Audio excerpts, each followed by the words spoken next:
नमस्कार दोस्तों, स्वागत है आपका आज के मुख्य समाचार में, जिसमें सबसे पहली और बड़ी खबर में आपको बताएंगे कि राहुल गांधी हाथरस जाकर पीड़ितों से करेंगे मुलाकात। केसी वेणुगोपाल ने दी है इसकी जानकारी। इसी के साथ दूसरी खबर में जिक्र होगा कि यूपी में आज हुए विधानसभा चुनाव तो सीएम योगी और अखिलेश में किसका पलड़ा रहेगा भारी, नतीजे हैं चौंकाऊ। इसी के साथ खबर में आगे जिक्र होगा कि बिहार में धराशायी होते पुलों पर बढ़ेगी सीएम नीतीश की टेंशन, सुप्रीम कोर्ट पहुंचा मामला, पिटिशनर ने कर दी बड़ी डिमांड। खबर में आगे जिक्र होगा कि बीजेपी को अपनों दिए लगातार 3 झटके, यूपी बिहार से राजस्थान तक मुसीबत। और इसी के साथ खबर में बताएंगे कि बाजार 4 घंटे बंद, बड़े आंदोलन की चेतावनी। दोस्तों, इसी प्रकार की तमाम बड़ी खबरें आपके लिए लेके आए हैं, लेकिन उससे पहले अगर आपको भी ऐसा लगता है कि 2024 के लोकसभा चुनाव के बाद विपक्ष हो चुका है बेहद ज्यादा मजबूत, तो वीडियो कीजिए लाइक और चैनल को सब्सक्राइब करके बेल आइकन दबाकर कमेंट में लिखिए जय हिंद। रुक करते हैं सबसे पहली और बड़ी खबर की तरफ। राहुल गांधी हाथरस जाकर पीड़ितों से करेंगे मुलाकात, केसी वेणुगोपाल ने दी है जानकारी। जी हां दोस्तों,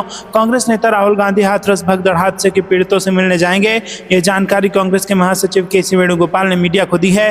केसी वेणुगोपाल ने कहा कि ये एक दुर्भाग्यपूर्ण घटना थी। लोकसभा में विपक्ष नेता राहुल गांधी हाथरस जाने की योजना बना रहे हैं, वहां जाएंगे और प्रभावित लोगों से बातचीत करेंगे। हादसे की जांच शुरू हो गई है। जांच को लेकर न्यायिक आयोग का गठन किया गया है, जिसे 2 महीने में रिपोर्ट तैयार करनी है। हाथरस हादसे में मरने वालों की तादाद 121 है और कई लोग अभी घायल हैं और अस्पताल में अपना इलाज करा रहे हैं। सत्संग का आयोजन भोले बाबा नारायण हरि उर्फ साकर विश्व हरि की ओर से किया जा रहा था। फिलहाल उनका नाम एफआईआर में नहीं है।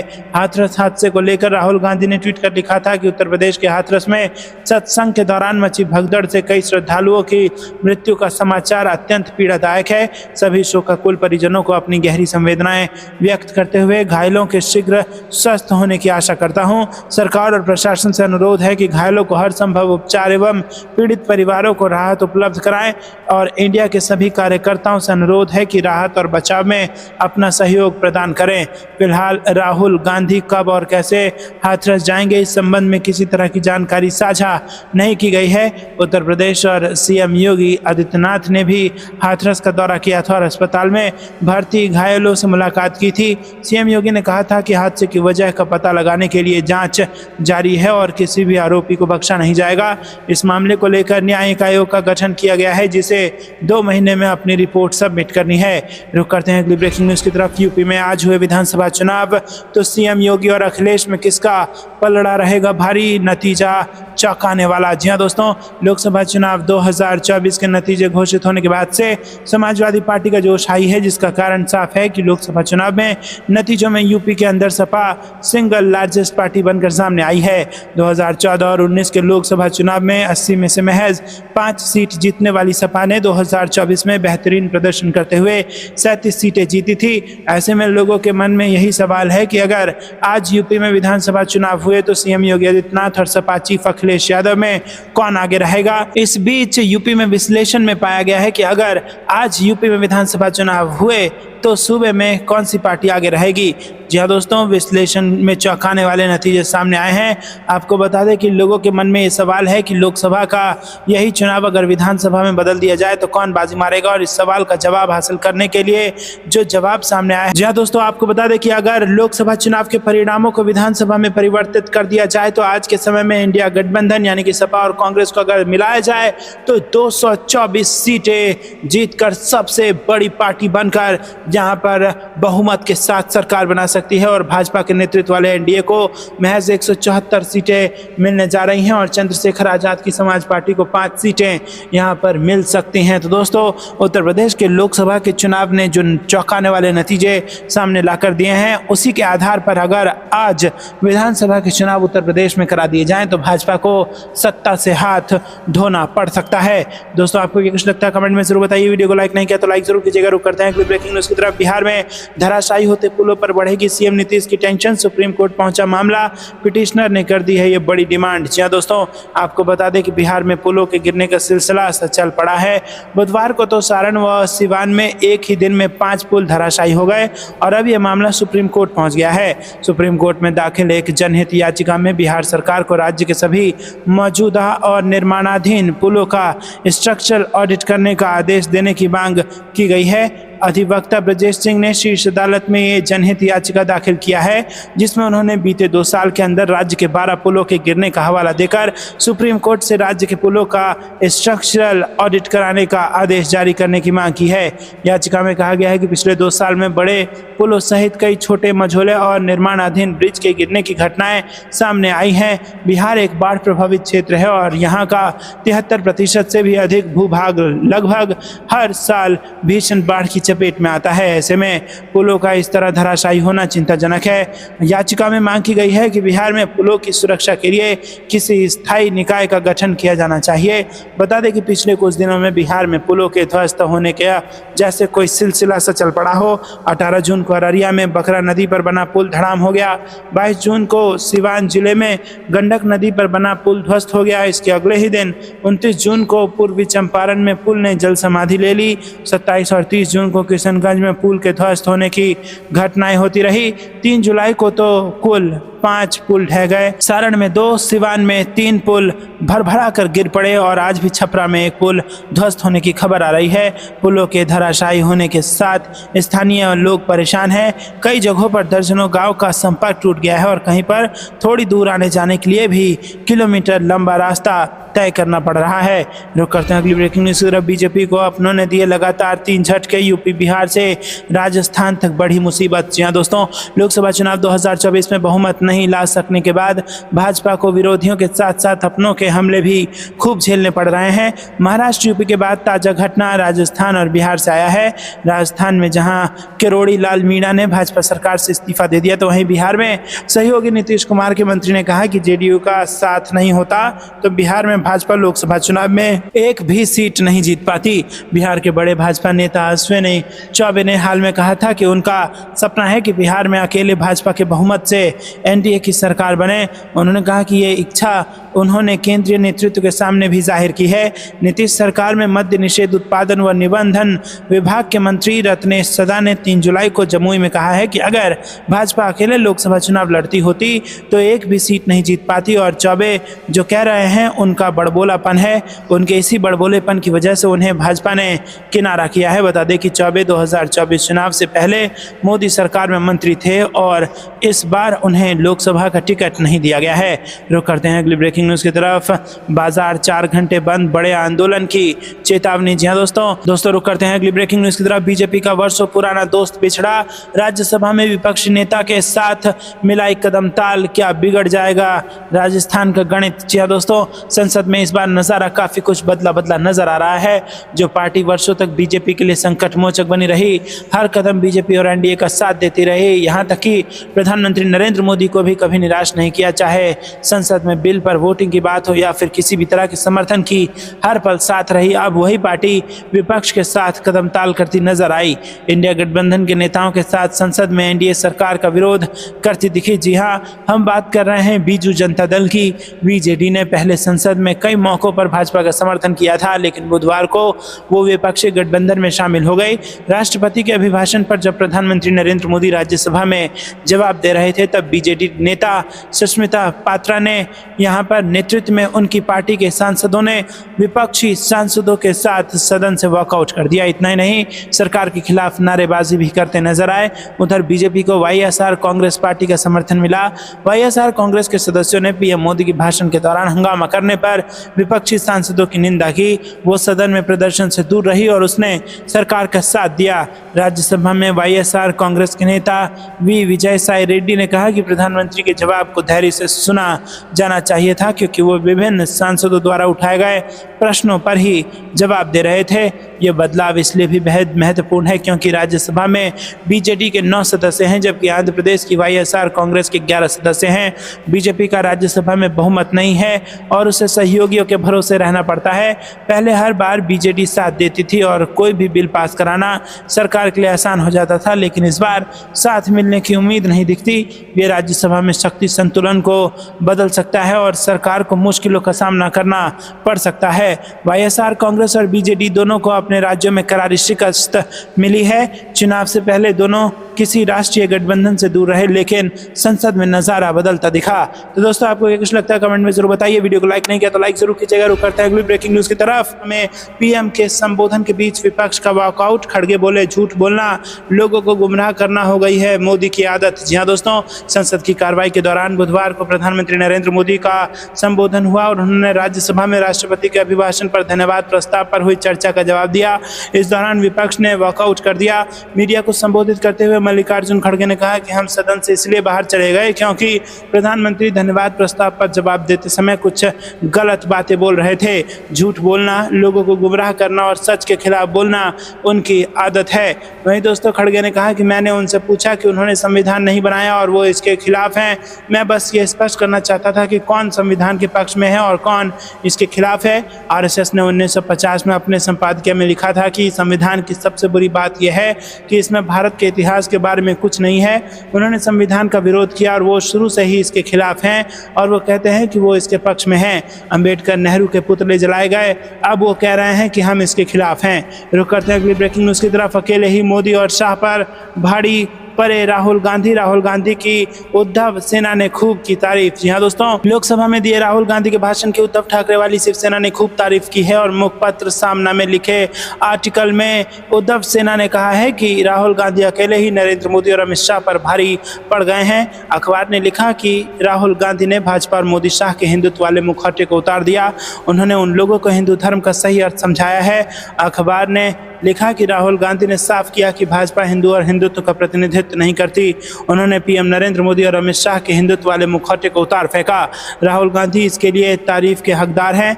राहुल गांधी ने यह बताया कि भाजपा के लोग हिंदुत्व के नाम पर हिंसा फैलाने की बात करते हैं, वो नफरत फैला रहे हैं। उन्होंने भाजपा वालों को बताया कि असली हिंदुत्व सहिष्णुता में है और बिना किसी डर के सच को उजागर किया है। उद्धव सेना ने कहा कि राहुल गांधी की टिप्पणी ऐसी थी कि पीएम को भी खड़ा होना पड़ा। वो राहुल गांधी पर हिंदुओं के अपमान का आरोप लगाने लगे और राहुल गांधी ने इस पर जवाब भी दिया है और कहा है कि आप हिंदुत्व का अर्थ नहीं समझते, भाजपा ही हिंदुत्व नहीं है। उद्धव सेना का मुखपत्र लिखता है कि बीते 10 सालों में अब तक किसी भी नेता ने इस तरह से अमित शाह और नरेंद्र मोदी को चैलेंज नहीं किया था। उनके चेहरे देखने लायक थे। अखबार ने लिखा कि बीते 10 सालों में बीजेपी की सरकार विपक्ष को हाशिए पर रख रही थी, लेकिन अब राहुल गांधी के नेतृत्व में विपक्ष आगे बढ़ रहा है। संसद में विपक्ष ने आवाज उठाई है। पहली बार इन लोगों को हिंदुत्व के नाम पर ही चुनौती मिली है। एक अकेला मोदी शाह पर भारी शीर्षक से लिखे आर्टिकल में उद्धव सेना ने कहा कि उन्होंने पूरी सरकार को अकेले ही नाक को चने चबवा दिए और एक तरफ पीएम मोदी, अमित शाह, राजनाथ सिंह, रविशंकर प्रसाद, किरण रिजिजू, भूपेंद्र यादव थे, तो वहीं दूसरी तरफ अकेले राहुल गांधी थे और उन्होंने सीधे मोदी और शाह के अहंकार पर चोट की। रुक करते हैं अगली ब्रेकिंग न्यूज की तरफ। मणिपुर पर प्रधानमंत्री का बयान आश्चर्यजनक, स्थिति सामान्य नहीं है। जयराम रमेश का बयान। जी दोस्तों, कांग्रेस ने बुधवार को आरोप लगाया कि प्रधानमंत्री नरेंद्र मोदी का यह दावा हैरान करने वाला है कि मणिपुर में स्थिति सामान्य है, क्योंकि वास्तविकता यह है कि स्थिति तनावपूर्ण बनी हुई है। पार्टी महासचिव जयराम रमेश ने कहा कि राष्ट्रपति के अभिभाषण में भी मणिपुर का कोई उल्लेख नहीं था। प्रधानमंत्री मोदी ने बुधवार को कहा कि केंद्र सरकार मणिपुर में प्रदेश की सरकार के साथ मिलकर स्थिति को सामान्य करने के लिए निरंतर प्रयासरत है। उन्होंने सभी से राजनीति से ऊपर उठकर वहां की स्थिति को सामान्य बनाने में सहयोग की अपील की और साथ ही आग में घी डालने वालों को आगाह भी किया कि वो ऐसी हरकतें बंद कर दें। प्रधानमंत्री ने कहा कि आज मणिपुर के अधिकतर हिस्सों में आम दिनों की तरह स्कूल, कॉलेज, कार्यालय और दूसरे संस्थान खुल रहे हैं। रमेश ने एक्स पर पोस्ट किया कि इस मुद्दे पर महीनों की चुप्पी के बाद आज राज्यसभा में नॉन बायोलॉजिकल प्रधानमंत्री ने आश्चर्यजनक दावा कर दिया कि मणिपुर में स्थिति सामान्य है। वास्तविकता में स्थिति अभी भी तनावपूर्ण है, जैसा कि आंतरिक मणिपुर के सांसद ने 1 जुलाई को लोकसभा में बताया था। उन्होंने कहा कि प्रधानमंत्री ने 3 मई 2023 की रात को हिंसा की शुरुआत के बाद से अभी तक मणिपुर का दौरा नहीं किया है और न ही उन्होंने राज्य के राजनीतिक दलों के नेताओं से मुलाकात की है। रमेश ने कहा कि राष्ट्रपति का अभिभाषण भी इस मुद्दे पर मौन रहा। रुक करते हैं कि ब्रेकिंग न्यूज की तरफ। राहुल गांधी ने इंडिया गठबंधन को लेकर कर दी नई भविष्यवाणी, बोले दे दिया ये बड़ा बयान। जी हाँ दोस्तों, आपको बता दें कि संसद में नेता विपक्ष राहुल गांधी के हिंदुत्व को लेकर दिए गए बयान के विरोध में गुजरात की भाजपा कार्यकर्ताओं ने कांग्रेस कार्यालयों के बाहर उग्र प्रदर्शन किया और इस दौरान अहमदाबाद में कांग्रेस कार्यालय पर दोनों पार्टी के कार्यकर्ता आमने सामने आ गए थे, जिसके बाद दोनों ओर से पथराव किया गया। राहुल गांधी ने इस घटना की निंदा करते हुए सोशल मीडिया पर लिखा है कि हिंसा और नफरत फैलाने वाले भाजपा के लोग हिंदू धर्म के मूल सिद्धांतों को नहीं समझते। इस घटना को लेकर राहुल गांधी ने सोशल मीडिया पर लिखा कि गुजरात कांग्रेस कार्यालय पर हुआ कायरतापूर्ण और हिंसक हमला भाजपा और संघ परिवार के बारे में मेरी बात को और पुख्ता करता है। हिंसा और नफरत फैलाने वाले भाजपा के लोग हिंदू धर्म के मूल सिद्धांतों को नहीं समझते। गुजरात की जनता उनके झूठ पर पार साफ देख सकती है और भाजपा सरकार को निर्णायक सबक सिखाएगी। मैं फिर से कह रहा हूं कि इंडिया गुजरात में जीतने वाला है। गुजरात कांग्रेस कार्यालय पर हुआ कायरतापूर्ण और हिंसक हमला भाजपा और संघ परिवार के बारे में मेरी बात को और पुख्ता करता है।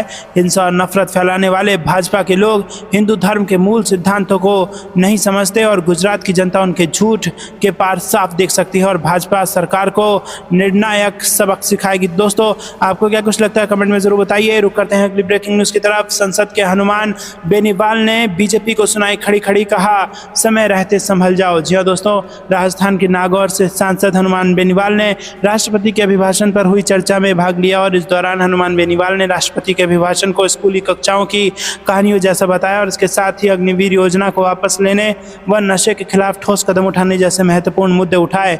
हनुमान बेनीवाल ने भारतीय जनता पार्टी पर निशाना साधते हुए कहा कि लो, मैं तो फिर आ गया हूं और 10-12 के साथ लेकर आया हूं। उन्होंने बीजेपी को नसीहत देते हुए कहा कि अग्निपथ योजना को खत्म किया जाना चाहिए। बेनीवाल ने कहा कि अगर आप चाहते हैं कि हरियाणा और महाराष्ट्र आपके हाथ से ना जाए तो समय रहते संभल जाओ। रुक करते हैं अगली ब्रेकिंग न्यूज की तरफ। कमलनाथ ने बजट को बताया विश्वासघात। जी हाँ दोस्तों, आपको बता दें कि मध्य प्रदेश के पूर्व मुख्यमंत्री कमलनाथ ने बजट को लेकर निशाना साधा। उन्होंने कहा कि ये जनता से विश्वासघात वाला बजट है। चुनाव से पहले मतदाताओं से किए वादे वित्त मंत्री के बजट भाषण से गायब दिखाई दिए और ये सरकार जन विरोधी सरकार है और इस बजट से एमपी की जनता को भारी नुकसान हुआ है। दोस्तों, बुधवार को प्रदेश की डॉक्टर मोहन यादव की सरकार ने अपना पहला पूर्ण बजट पेश किया और वित्त मंत्री जगदीश देवड़ा ने राज्य के विकास के लिए 3,65,000 करोड़ से ज्यादा का बजट पेश किया। वहीं इसे लेकर पूर्व सीएम कमलनाथ की प्रतिक्रिया सामने आई है और उन्होंने अपने सोशल मीडिया अकाउंट एक्स पर पोस्ट कर लिखा कि मध्य प्रदेश सरकार का आज का बजट जनता से विश्वासघात वाला बजट है। रुक करते हैं ब्रेकिंग न्यूज की तरफ। त्वरित सुनवाई के संवैधानिक अधिकार पर सुप्रीम कोर्ट ने दिया जोर, एनआईए को देरी के लिए लगाई फटकार। जी हाँ दोस्तों, त्वरित सुनवाई का संवैधानिक अधिकार कथित अपराध की गंभीरता पर निर्भर नहीं हो सकता है। सुप्रीम कोर्ट ने बुधवार को जाली मुद्रा मामले में मुकदमा चलाने में देरी के लिए राष्ट्रीय जांच एजेंसी को कड़ी फटकार लगाई। न्यायमूर्ति जेबी पार्थिवाला और न्यायमूर्ति उज्जवल भुइयां की पीठ ने कथित अपराध की गंभीरता के बावजूद भारतीय संविधान के अनुच्छेद 21 के तहत त्वरित सुनवाई के संवैधानिक अधिकार को रेखांकित किया, क्योंकि इसने मामले में आरोपी को जमानत दे दी। पीठ ने जोरदार टिप्पणी करते हुए कहा कि आप एनआईए हैं, कृपया न्याय का मजाक न बनाएं। 4 साल हो गए हैं और मुकदमा शुरू नहीं हुआ है, ऐसा नहीं किया गया और आरोपी ने भी जो अपराध किया है उसे त्वरित सुनवाई का अधिकार है। आदेश में कहा गया है कि चाहे कितना भी गंभीर अपराध क्यों न हो, आरोपी को त्वरित सुनवाई का अधिकार है, जैसा कि भारत के संविधान के तहत निहित है। हम आश्वस्त हैं कि जिस तरह से अदालत और अभियोजन एजेंसी इस मामले में आगे बढ़ी है उससे त्वरित सुनवाई का अधिकार कुंठित होगा और जिससे अनुच्छेद 21 का उल्लंघन हुआ है। अदालत फरवरी 2024 के बॉम्बे हाईकोर्ट के आदेश के खिलाफ एक अपील पर सुनवाई कर रही थी, जिसमें जावेद गुलाम नबी शेख को जमानत देने से इनकार कर दिया गया था और उन्हें 2020 में मुंबई पुलिस ने गिरफ्तार कर लिया था, जिससे कथित तौर पर पाकिस्तान से आए नकली नोट की बरामदगी हुई थी। एनआईए ने बाद में जांच का नियंत्रण अपने हाथ में लेते हुए दावा किया कि शेख ने फरवरी 2020 में दुबई का दौरा किया था और वहां नकली मुद्रा प्राप्त की थी। रुक करते हैं अगली ब्रेकिंग न्यूज़ की तरफ, जहां पर आपको बता दें कि हाथरस भगदड़ केस पहुंचा सुप्रीम कोर्ट। रिटायर्ड जज की देखरेख में जांच के लिए 5 सदस्यीय समिति नियुक्त करने की मांग। मांग हाथरस भगदड़ मामला सुप्रीम कोर्ट पहुंच गया है और इस मामले में सुप्रीम कोर्ट में एक जनहित याचिका दायर की गई है। याचिका में हाथरस भागदड़ की जांच के लिए सेवानिवृत्त सुप्रीम कोर्ट के न्यायाधीश की देखरेख में 5 सदस्यीय विशेषज्ञ समिति नियुक्त करने के लिए निर्देश देने की मांग की गई है। दोस्तों, रुक करते हैं अगली ब्रेकिंग न्यूज की तरफ। राज्यपाल से मिलने पहुंचे नीतीश कुमार, बिहार में सियासी हलचल तेज, क्या बिहार में फिर कुछ होगा बड़ा? जी हां दोस्तों, आपको बता दें कि बिहार के मुख्यमंत्री नीतीश कुमार मंगलवार को अचानक राज्यपाल नरेंद्र विश्वनाथ आर्लेकर से मिलने पहुंचे। बिहार विधानसभा चुनाव से पहले और केंद्र में नई सरकार बनने के बाद सीएम नीतीश कुमार ने राज्यपाल से पहले मुलाकात की है। करीब 40 मिनट तक हुई इस मुलाकात को बेहद अहम माना जा रहा है। बताया जा रहा है कि राज्यपाल राजेंद्र विश्वनाथ आर्लेकर और सीएम नीतीश कुमार के बीच हुई इस मुलाकात के दौरान बिहार और देश के राजनीतिक मुद्दों समेत विषयों पर बातचीत हुई है। बता दें कि बिहार में 2025 में विधानसभा चुनाव होने वाले हैं। ऐसे में एनडीए ने बिहार में चुनाव की तैयारी अभी से ही शुरू कर दी है। राज्यपाल और सीएम नीतीश कुमार की इस मुलाकात को बिहार विधानसभा चुनाव से भी जोड़कर देखा जा रहा है। हालांकि इस मुलाकात के क्या मायने हैं ये तो आने वाले दिनों में ही पता चलेगा, लेकिन पटना में हो रही बारिश के बीच सीएम नीतीश कुमार का राज्यपाल से मिलने जाने काफी अहम हो जाता है। नीतीश कुमार के राज्यपाल से मुलाकात के बाद ये चर्चा भी होने लगी है कि बिहार में फिर से कुछ बड़ा होने वाला है। जानकारी के अनुसार राज्यपाल और सीएम नीतीश के बीच हुई मुलाकात के दौरान विश्वविद्यालय के कुलपति नियुक्त, कई विश्वविद्यालयों में कंसल्टेंट की नियुक्ति, बिहार के राजनीतिक हालात व प्रदेश के अन्य मुद्दों को लेकर बातचीत हुई है। बता दें कि नीतीश कुमार इससे पहले भी राजभवन जाकर राज्यपाल से मुलाकात करते रहे हैं और पुराने ट्रैक रिकॉर्ड को देखें तो सीएम नीतीश कुमार की राज्यपाल से मुलाकात के बाद बिहार में सियासी हलचल तेज हो जाती है। और ऐसे में इस बार भी जब नीतीश कुमार राज्यपाल से मिलने पहुंचे तो बिहार के सियासी गलियारे में गहमा गहमी बढ़ गई है।